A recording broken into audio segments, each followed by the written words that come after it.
You're listening to What's Contemporary Now, a show about culture and the people, places, and things that together make it up. Kaylee Cuoco and Sam Claflin star in the MGM Plus original series, Vanished. When the man Alice loves disappears on a train to the south of France, every romantic memory becomes evidence. Every intimate detail, a potential threat. She thought she knew everything about him, but she may not even know his real name. New episode Sunday on MGM Plus. Finding the truth is a dangerous affair. Copenhagen Fashion Week turns 20 this year, and we had the pleasure of attending for the first time after originally having planned to go last August. The week was action-packed while going to the shows and speaking on a panel, meeting other editors and writers who were all in town for the festivities. But topping the schedule was the chance to sit down with the CEO and COO behind this very well-executed event. These two incredible women gave us the backstory, the benchmarks, and the intention behind the work, but we also got to explore the other side of the coin when it comes to supporting new talent in an already incredibly populated market, what makes the Nordic talent its own kind of offering, and why the model must be made of more than just fashion for its own sake. This is Cecilie Thorsmark. This is Isabella Davey, and we're talking about what's contemporary now. First off, I want to thank you guys for bringing me to Copenhagen Fashion Week. It's such a lovely experience, and congrats on a 20th anniversary. That's incredible. Thank you. How is everyone feeling? I mean, that's a big pinnacle to surmount, and you guys have a lot of guests in town this season, no? Yeah. Yes, we do. We're proud to have just over 70 international guests from our guest program in town, alongside our incredible supportive network from the Nordic community as well. And what goes into that curation in terms of deciding who it is you're going to bring from what market, what roles they play in the industry, and all of the programming that goes into this? Yeah, it's definitely something that we discuss season on season. The landscape's changing so rapidly. How do people discover about new markets, about designers, about culture, about creativity? A podcast can have just as much weight and reach as a newspaper article. So really thinking about the wider scope of how we communicate with one another, as well as thinking about the retail landscape, which is also shifting. Independent retailer that can support the Nordic industry for a long time equally might have as much weight as a globally recognized department store. So making sure that both are present as much as possible. And outside of the shows, which are, of course, the crux of a fashion week, you guys have programming like the Vogue Business supported talks, one of which we were able to participate in, which was a fantastic conversation. So thank you again for that. How long have you guys been including these extra layers to what goes into putting together Copenhagen Fashion Week? So when I started in 2018 as the new CEO of Copenhagen Fashion Week, I believed that it was possible to take Copenhagen Fashion Week and transition it from being a showcase event to become a platform with a purpose, with a deeper purpose.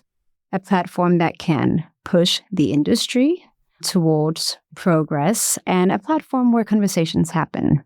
We did many different things. One of them was implementing sustainability requirements as a criteria for participation at our Fashion Week. But as you mentioned yourself, we also added a live talk program where we allow for deeper conversations around some of the most pressing topics concerning our industry. So those are just two examples, and I'm sure that there are more.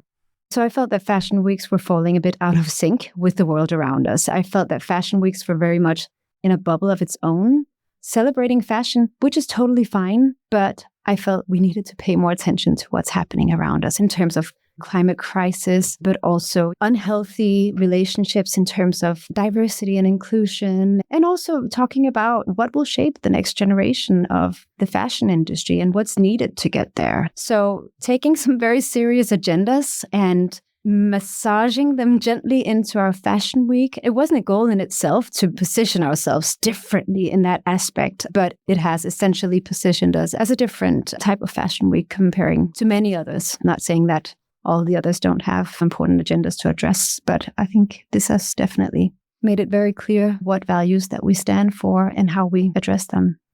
I think that's a fantastic opportunity to sort of explore how each of you, the COO and CEO respectively, came to join this incredible organization and start a lot of the programming that we're going to talk about today. So actually, I first joined the organization in 2010, but that was in the very beginning of my career. I actually joined as the PA to the former CEO and founder of Copenhagen Fashion Week. So the Fashion Week was super young. It was just 4 years old back then. And I spent 6 years, not as PA. My position rolled into head of communications and then director of communications. That really shaped my understanding of not just the organization, Copenhagen Fashion Week, but also our role within the fashion ecosystem. I then spent 2 years at the Fashion Sustainability Foundation Global Fashion Agenda. So I was very dedicated and passionate about fashion sustainability. And 2018, the former CEO has resigned and the position is open. And I decided to apply both because of my love for the industry. I love and I respect and I admire the brands, the designers, and the beautiful creative souls in our industry. But I also applied because I found a potential to challenge the status quo of our fashion week and to take it in a slightly different direction. Which you've done incredibly well. Well, thank you. What about you, Isabel? So I guess I'm probably one of the only people in the world that's worked at 2 fashion weeks. Wildly niche CV. But I used to work at the British Fashion Council back around 2013, 14. I was overseeing emerging designers, building the London Fashion Week and London Fashion Week men's schedules, for those who remember it, and also overseeing New Gen, which was at the time an incredibly exciting initiative. We had the likes of Grace Bonner coming through the scheme, Molly Goddard, Kiko Kostadanov, Bobby Abley, Astrid Anderson, a Dane, amongst others, Liam Hodges. So having this understanding of the emerging designer landscape as well as talent initiatives meant that when I joined Copenhagen Fashion Week, I was able to bring my experience to then match with Cecilia's global ambition to how do we build a fashion week that's looking towards the future as well as supporting its local industry. We were talking about this a little bit prior to recording and just how, as Vanessa Friedman once put it, fashion is the ultimate Trojan horse, right? And sometimes it feels as though speaking about fashion to fashion or performative examples of it without any added layers of culture, such as what you've spoken to already, it gets a little flat, or it can be, because I think at the end of the day, it's an industry that's based on creativity and inspiration and identity and change and possibility and all of the things that fashion allows us to feel and achieve, and even within the confines of our own sense of self. And so going back to the beginning of some of these initiatives, such as sustainability, for example, because there are a lot of brands that have good storytelling around what that looks like or should look like, but the implementation often lags because it can be quite expensive or it can be a more arduous process, and it just introduces layers that traditional production don't necessarily require. And so maybe they don't do it to that degree. And Copenhagen obviously has this center point as far as Nordic fashion and such, but it's still a smaller market. And so how did you guys surmount some of those initial challenges when first implementing those rules? Okay, and that's a really good question, because I think the way the framework works is as a screening tool. Maybe for people to better understand, normally at fashion weeks, you admit brands from criteria of fashion. Would this look great on the runway? Would this gain great traction from buyers and press and so forth? And we still have fashion criteria that brands must pass or that brands are assessed on, but we added that layer of sustainability criteria as well. So 19 minimum standards that cover the entire value chain. And brands need to submit documentation in all minimum standards, and they are assessed by an external screening committee. So we don't have anything to do with this assessment. So we will hear from the external screening committee whether the brands have passed or have not passed. In most cases, luckily, we accept brands because we also do an extensive amount of work in between fashion weeks in guiding the brands, making sure that they have a clear understanding of all the requirements, that they have the right tools or support in place. So that's how we end up essentially with a fashion schedule consisting of brands, because they make it, most of them. But we have also declined a few brands over the last 2 years, which I sometimes hear people reacting like, "Oh, great that you decline brands." I understand their perspective. I think they're surprised that we are actually firm on our minimum standards and that we don't make any exceptions to include brands. So they think it's great. It's effective. It works. to me, it's not great. That's not the rhetoric I want to use. I don't think it's great. I think it's super sad that we miss brands or that we have to decline brands. I think if we are to help brands in the green transition, it's essential that they're with us on this journey and not that it ends up being, us against the industry. So this sustainability requirements framework is very much meant as a way to guide the industry. It's and worked, support. right? Yeah. You guys were the first in a lot of ways as far as the implementation of those rules. Yes. Yeah. Which again is huge because it is technically more of a tertiary market. So to have that impact on the international stage is incredible. Yeah. And I think if you look at other examples of initiatives you guys have implemented, obviously that includes size diversity and other forms of diversity. And when you talk to designers historically, the reason why they struggled to implement those themselves is apparently it's another example of what increases costs, right? Because samples are much more affordable to make. And some of these designers are new, working with incredibly limited budgets. Did you have any issues implementing that? Yes, I mean, we've had challenges implementing everything, obviously, but in terms of diversity and inclusion, I think what's important here is that we don't have requirements. It's not actual requirements because I don't want to put quotas on people because, it's humans working in our industry, it's models, and I don't want to put quotas on whether or not we think that X% should be of this size or that ethnicity or this gender or this age. I think it would even be in some sort of a gray zone legally as well to put quotas on people like that. So we don't have actual requirements in terms of diversity and inclusion, but it's something that we work a lot to encourage the industry to be aware of, and we nudge the industry. I do think what you're saying makes a great deal of sense because then it becomes tokenism, right? Which isn't really diversity. And I think creativity is arbitrary. It's a subjective opinion according to the vision of the designer. I couldn't agree more. I think also there would be a big risk in terms of putting quotas on the different categories of models, if we're even allowed to call it that. And it could be tokenism. It could also be great, but I think diversity and inclusion, it needs to be something that's like organically, it's everywhere. In any sort of like brand touch point, you see it, you feel it. Who cares if the cast of models on the catwalk was diverse? If you then go into the Instagram of the brand or onto the web shop of the brand or see the people working at the brand, if that's a different landscape, then it doesn't matter. Then it was just tokenism, exactly. Or performative, yeah. Performative. You guys also have a diverse program in terms of established brands that show here and the support of new talent, which is a big part of what Copenhagen Fashion Week does. So let's start off with what that support manifests as in terms of the program and what it is you guys seek to provide. Yep, absolutely. Copenhagen Fashion Week New Talent we created 4 years ago. So it's still very much a scheme in its infancy. Also allows us to constantly evolve it, question it, hopefully make it more useful, more stable, wider reach in its impact. We looked at 3 factors that we realized designers need support on. Also, on a side note, the concept of what does an emerging designer need right now is a debate I love to have with a fellow member of your show, Olya, from One Granary, because it is a question that a lot of us in the industry are asking. What do emerging designers need to succeed right now? So we boiled it down to 3 aspects, which was mentoring, financial support, and showcasing opportunities. We still do work in an industry where showcasing is important to get your work out there. Of course, there are ways to interpret that term of showcasing, but still the runway and the presentation is still a prime opportunity for so many brands, big and small. It's been around since 1910, I believe, was the first runway, and it hasn't evolved that much since, which makes us all think the value of it does still remain there. But then making sure that we compound this showcasing opportunity with mentoring. At the end of the day, what we want to do is build viable businesses from brands who are often starting as creatives that we are then helping to evolve into brands, helping to evolve into businesses, and looking at then what does that mentoring look like? We have an amazing mentor that helps them with accounting and finances, Vikram. He's been a longtime supporter of the British Fashion Council. He's now come on board to help us. We've got figures like Ida Peterson, an industry heavyweight who gives her time gladly to support brands with how do they merchandise, how do they put their sale prices at. We've got Bruce Pask, equally a legend in the industry, who's also very kindly donated his time regularly to our brands to help them look at their businesses and how can we help them. We're constantly thinking about, do we bring in other figureheads such as Mahora Seward, who's now at British Vogue, who's come on board to help them with writing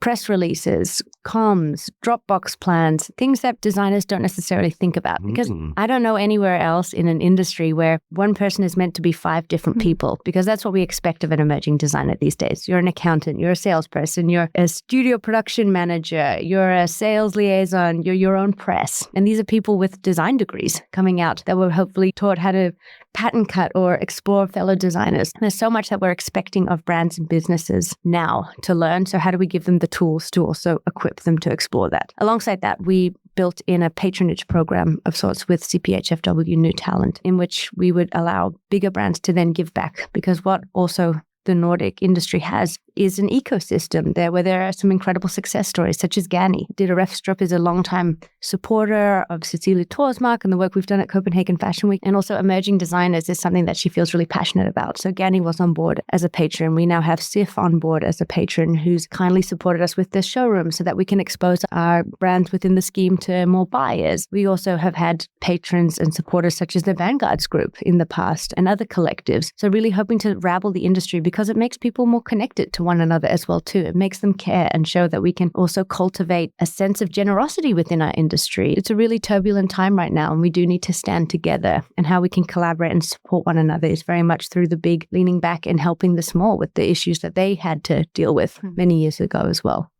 You brought that up when we were speaking earlier as well, which is something that I find incredibly modern as a subject matter, which is the importance of connection. And you've talked about humanity, both of you, in terms of what it is you wanted to incorporate into what goes into Copenhagen Fashion Week. And as I was explaining to you earlier, even the context or the sort of energy of how people interact with one another in terms of the guests that have been brought in here versus perhaps in Paris or wherever else. And that's not to say anyone is horrible, but it is a really lovely energy. And I wanted to talk about the general placement of cities like Copenhagen or Denmark itself, both ranking quite high in world lists when it comes to quality of life and the best places to live. So what is it culturally that you think makes it such a different or unique type of a place? I think you have a really good point. The quality of life here is really good. And it's one of the most livable cities, if not the most livable city at the moment. I'm not sure where we rank, but it's quite high. I think that gives bandwidth for the people here to welcome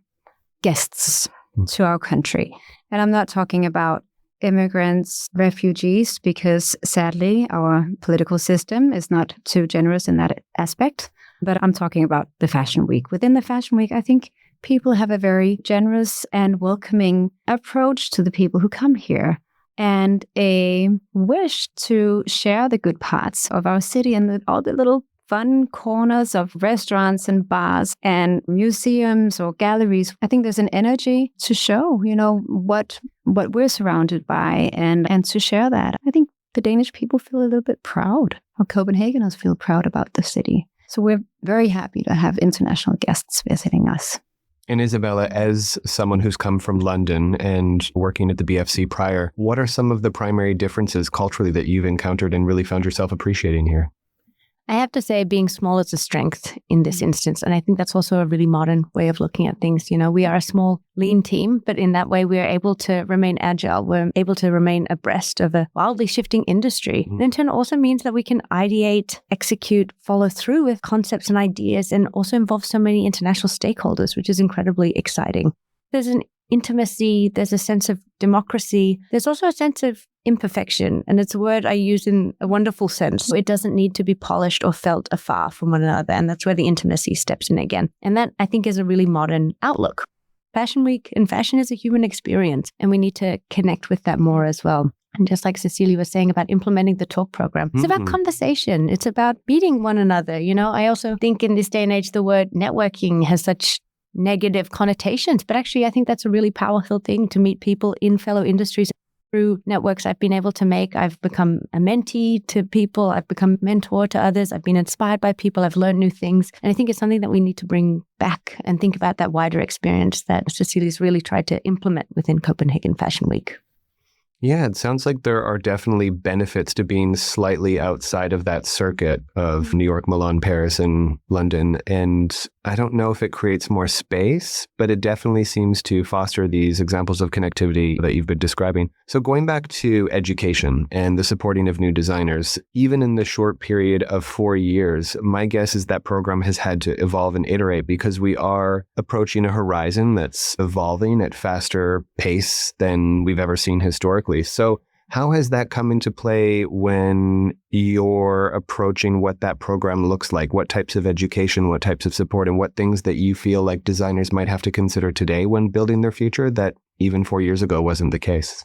I look at our designer recipients just even this season. We have a designer, Anne-Sophie Madsen, who actually had a very successful brand, chose to take some time out and then restart again. This is a huge lesson in that we're reminding people we need to decouple from the concept of an emerging designer being a young person. And Sophie Madsen has huge industry experience. She's a very seasoned designer, but she's also an emerging business and she needs support. She's doing it alongside now Caroline Clanter. So there's 2 co-creative directors, but it's still 2 people. So they need industries and platforms such as ourselves to be able to provide that infrastructure in order to help them grow again. Secondly, we've got STEM part of the scheme. STEM has invented a zero waste approach to production and design. That's incredible. I think it's allowing us to think about who do we support in talent schemes. It doesn't need to be a designer scheme. It could be a scheme supporting innovators in fabric, in manufacturing and textiles, and it could evolve into that. She's also building collections showcasing these new ways of working, which is incredible. Then we've also got Venetia, who's created a fully upcycled collection in showcasing a beautiful presentation mannerism. It also wasn't a huge collection of reams of look. It was really curated and condensed. So even just looking at those 3 brands, there's 3 huge lessons we've got in that some businesses also want to keep it small, like Venetia are doing. That's not an easily scalable business doing a upcycled company, but it's something that they want to continue to do so because that's their vision and that's their creative drive. We've got STEM actually prodding the industry and making us think more about how do we make our clothes, how do we design. And then we've got Anne-Sophie Madsen reminding us that we need to rethink how and who do we support and what do we label an emerging designer. So even from that, I feel really inspired with that and the lessons that you can take from that and hopefully inspire how we also approach talent schemes. Because like I said, we also constantly question what we do and that's our job. What is the purpose at the end of the day? And we need to continue to think about that and ask designers because it's changing so dramatically how brands are designing, what brands are, what their aims are, what their goals are. And we see that so much, even in a little place like Copenhagen. Despite the fact that it is a smaller market, there's definitely a robust and very considered offering. And I think in any creative field, the reality is supporting the emergence of new ideas and new talent is paramount when it comes to sustaining innovation, because so often it's what drives innovation. But on the flip side of that coin, in today's world, on the subject of sustainability, there is this feeling of overwhelm, overkill, so many shows, systemic strain in terms of how to support each and every one of those brands as far as distribution, whether or not that's multi-brand e-tailers, retailers, their own platforms or direct-to-consumer models. So do you guys ever find yourselves wondering if even temporarily it would make more strategic sense to focus on the supporting and sustaining of existing brands rather than continuing to create this influx of new brands along the way each season? I think it's about finding a very careful balance. I think it is just as important that we maintain the established designers on our schedule and work with them, help them in their transition towards better business models or better value chain, as it is to take in new designers. You're referring to the strain that can be put on the new designers, the expectations and all of that. First of all, I think it's important that a designer is ready to become a part of Copenhagen Fashion Week and doesn't rush it. I was just talking to a designer this week who actually applied last season and decided to pull their application to focus on another season of maturing the business before entering Copenhagen Fashion Week. And I said to the person, I think that is the best decision that you've made.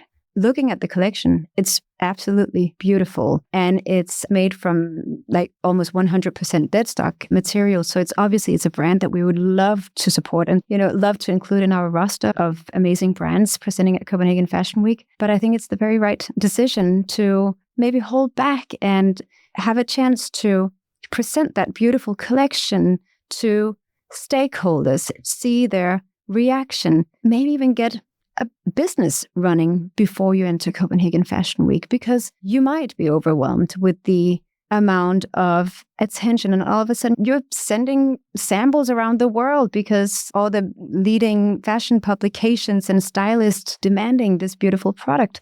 So for us, it's just as important to have the established designers that they're sort of in the know and in the routines of being a part of Copenhagen Fashion Week, and they understand the system, but also welcoming in those that are ready. And I'm not sure if it even answered your question, but I think it's a careful balance of the two.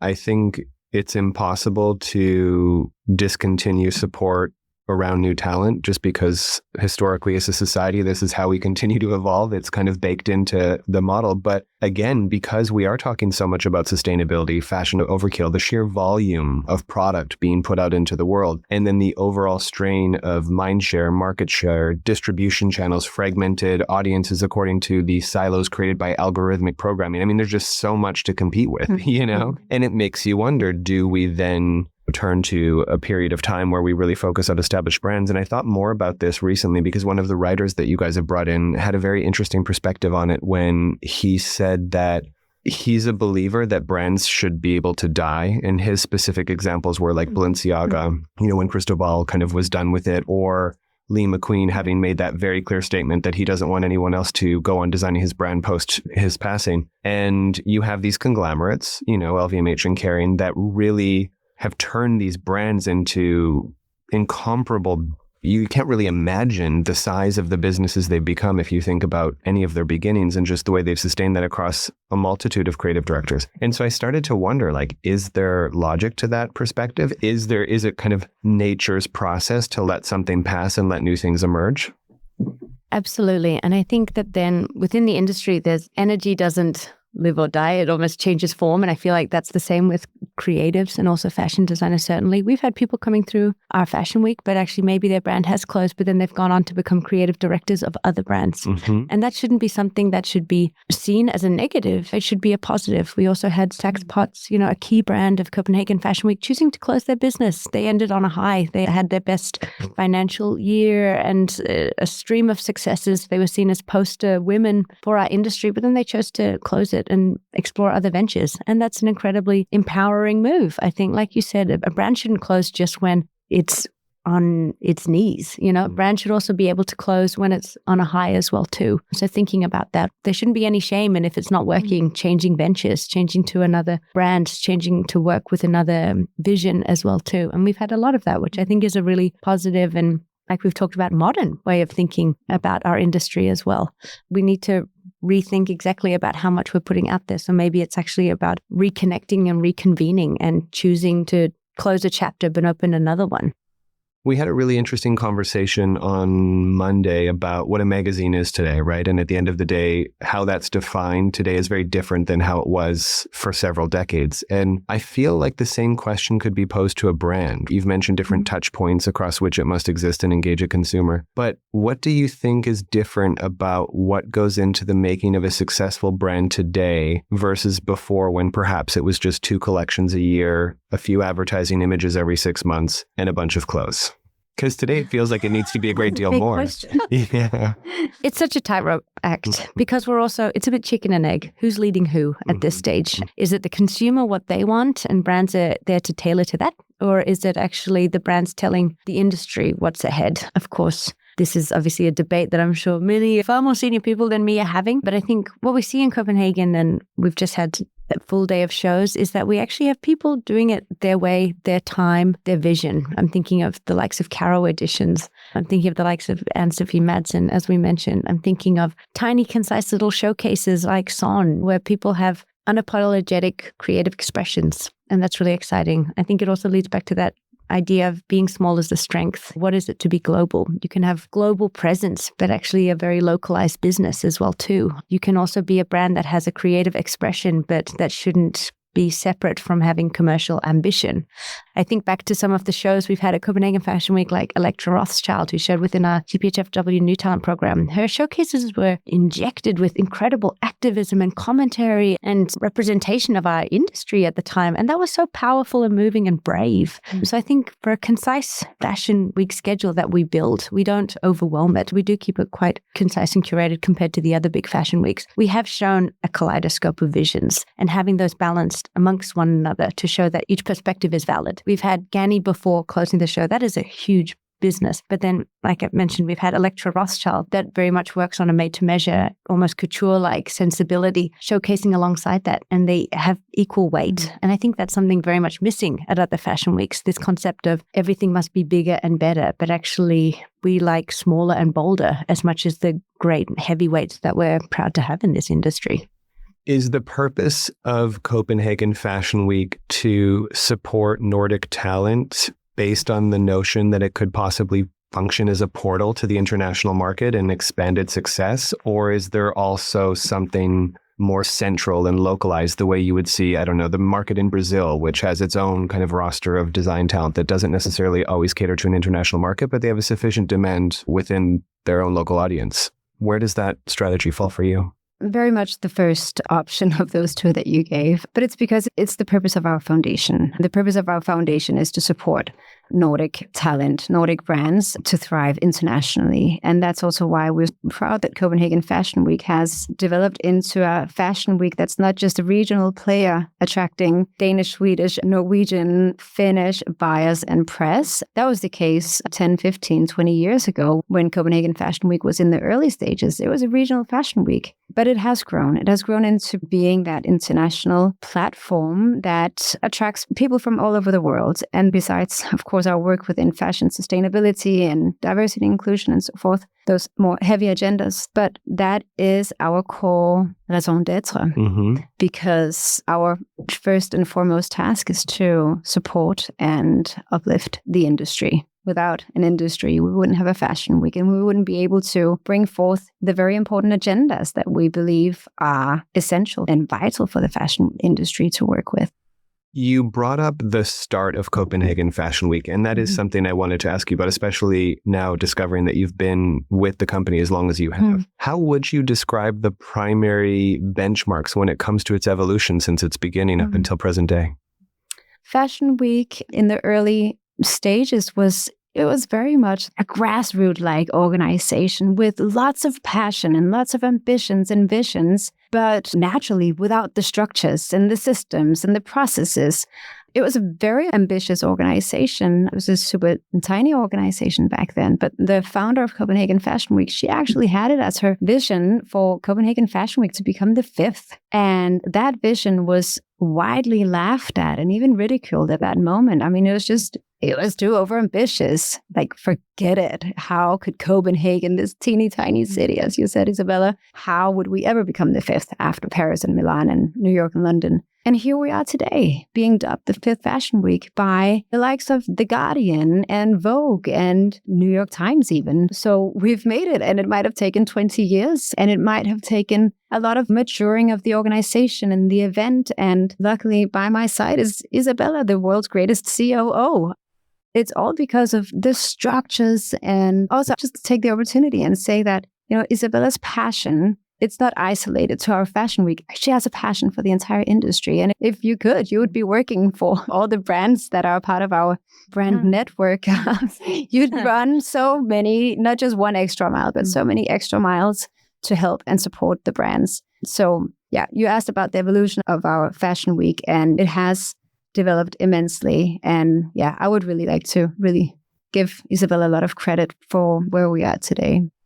I said the same thing to her. I was like, you're such an extrovert. I love it. She has so much energy and just so much passion. It's interesting talking about Copenhagen Fashion Week in the context of being the 5th, because if you look at the codes of different cities, as far as how that changes the context of a particular show, they are all very identifiable, right? So it's kind of like, I don't know, you have The Row, for example, who worked with the same level of stylist and had the same quality of talent in terms of casting in New York, but it just never really hit or landed in the same way it did once they moved to Paris. Because I think the same way Proenza didn't do well in Paris and did better in New York, there are these different examples of where things fit and make most sense. And obviously Milan has a very particular identity in terms of what that looks like, color schemes, kind of vivacious, whatever. So how would you describe what's unique to the sort of Nordic market? I was talking to Laird Borelli Pearson, who's the senior archive editor of Vogue yesterday, and I hope it's okay that I quote her, but she said something along the lines that it was after day one of Fashion Week, and she said, I love so much. Having gone to these shows today, and not one single designer is defined by the perception of the Nordic minimalism. She said the designers of today, and especially the young talent of Copenhagen Fashion Week, is completely disrupting that idea of Scandinavian minimalism. And I think that it was so spot on. Of course, we also do have very minimalist and concise and sleek brands and everything, but it's the breadth of aesthetics that, to me, really shows how much the industry has grown in the Nordics. There's no longer that Scandinavian uniform. It's a very diverse aesthetic, and I don't think it can be summed up in one sentence, unless you, Isabella, you can give it a take. Yeah, completely. There has been a disruption, and that's a great word to use for it, as well as still a reinterpretation of long-term values. Craft is so predominant here, and that's so brilliant to see. But how people define craft, how they utilize it, there's so much on show in our designers in so many different shapes of form. And also there's so many lessons that are carried throughout all the creative industries, from food to architecture to design to the fashion. We see honesty of material, fit for purpose. We see a simplicity of design alongside. So, yeah. And you guys have unique programming that obviously is honoring the anniversary. Can we talk a little bit about the book and the other bells and whistles?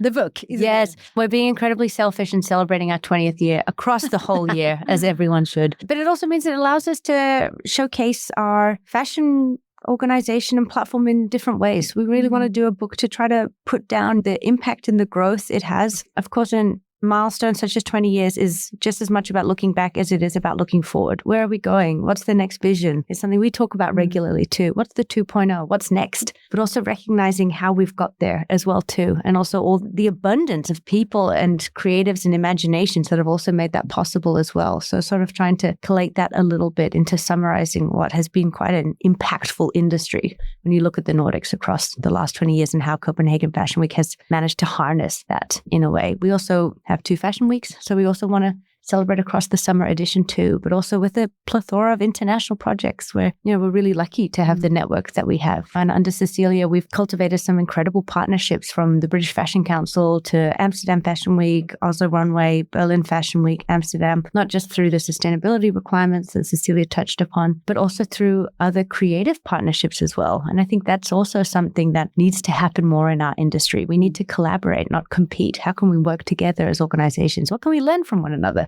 What are some of the examples of those collaborations that you feel were the most beneficial or had the sort of largest returns for all parties involved? To me, it's been so encouraging to see other fashion councils and fashion weeks adopt the sustainability requirements. To me, it's signaled that the importance of scaling beyond our own operations and scaling beyond our own fashion week. Because if we work for change to happen, it's not going to have an immense impact if we only do it here in Copenhagen. Scaling is super important. So that's been very encouraging to see the interest from other councils and fashion weeks. And we have many more ongoing dialogues with other councils who wish to join. I will also say that it is very resource intensive to uphold the sustainability requirements. It is a framework that requires a lot of work and screening. So it's, how do I want to put it? I wish that any fashion council or week would have the resources to adopt it, but it really does require that you have maybe at least a half-time or part-time position dedicated to just that. So it becomes a question of priority, of course. But we feel very fortunate that so far 4 organizations have decided to join. And I'm very optimistic that more will come. And you mentioned the 2.0 of Copenhagen Fashion Week. This year we celebrate 20 years. And what does the future then look like? I think, to me, having grown Copenhagen Fashion Week into being this platform with a purpose that really obliges us to take that further and to continue raising the bar and to continue setting more standards for the industry to abide to, but also to continue to inspire. So the 2.0 is hopefully going to be a beautiful journey of even more partnerships and collaborations and an industry that has progressed. I have zero doubts. You guys are doing such an incredible job. I can't let either of you go without having each of you answer the question, which is, what is contemporary now? I almost lost sleep over this question. I asked actually a couple of friends who are big fans of this show, and they also said, I've been thinking about this question ever since. So you give it a go. All right. For me, what's contemporary now is generosity. Very succinct. And to me, what's contemporary now is responsibility. I love this. I mean, both of these answers are very much reflected in the work that you guys have done together with the organization, and I have no doubts that we'll see a great deal more as you continue to invest in that type of growth and evolution here in Copenhagen. Thank you so much. Yeah. Thank you both. That was so lovely. Thanks for tuning in to this episode of What's Contemporary Now. A special thanks to our producer, Sasha Grindblatt. Audio post-production by Chase Coughlin with original theme music by Joseph Topmiller and Chase Coughlin of The Black Soft. And visual design by Aaron Meager and Graham Prentice. Subscribe now to be the first to catch new episodes each week, and if you've enjoyed listening, we'd love to hear from you. Leave us a review and let us know your thoughts. Your feedback helps us improve and reach more listeners like you. Follow us on Instagram and LinkedIn for additional content and join the conversation. Let us know what you think is contemporary now.